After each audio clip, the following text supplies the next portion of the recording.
আজকে রান্না করব ওল কচু দিয়ে গরুর মাংস। প্রথমেই নিয়ে নিয়েছি একটা প্রেসার কুকার, তার মধ্যে পরিমাণ মতো তেল দিয়ে পেঁয়াজ কুচি দিয়ে দিচ্ছি। পেঁয়াজটা একটুখানি ভাজা হয়ে আসলে এর মধ্যে রসুন বাটা আর আদা বাটা দিয়ে দিচ্ছি। 3 চা চামচ রসুন বাটা আর 3 চা চামচ আদা বাটা দিয়ে দিয়েছি। এগুলোকে একটুখানি ভেজে নিব। কিছুক্ষণ ভাজা হয়ে গেলেই এর মধ্যে সব মশলাগুলো অ্যাড করে দিব। এখানে আমি কয়েক টুকরা দারচিনি নিয়েছি, 4-5টা এলাচ, 2টা তেজপাতাকে ছিঁড়ে নিয়েছি, 2 চা চামচ লবণ, 1 চা চামচ হলুদ গুঁড়া, 1 চা চামচ জিরা গুঁড়া, 1 চা চামচ ধনিয়ার গুঁড়া, 1 টেবিল চামচ মরিচ গুঁড়া আর কয়েক কোয়া রসুন নিয়ে নিয়েছি। কচু রান্নাতে রসুনটা একটু বেশি লাগে তো সেই জন্য। এবার মশলাগুলোকে ভালোভাবে ভেজে নিচ্ছি। ভাজা হয়ে গেলে এর মধ্যে অল্প একটু পানি দিয়ে মশলাটা কষিয়ে নিব।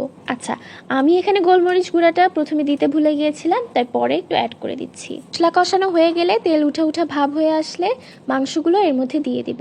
আমি এখানে হাড়সহ মাংসই বেশি নিয়েছি, তো এগুলোকে খুব ভালোভাবে কিছুক্ষণ কষিয়ে নিতে হবে।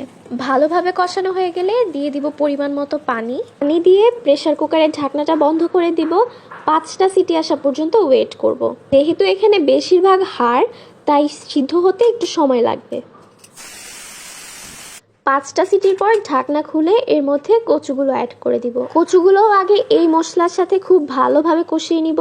ভালোভাবে কচুগুলো এই মশলার সাথে কষানো হয়ে গেলে এর মধ্যে পরিমাণ মতো পানি দিয়ে ঢাকনা বন্ধ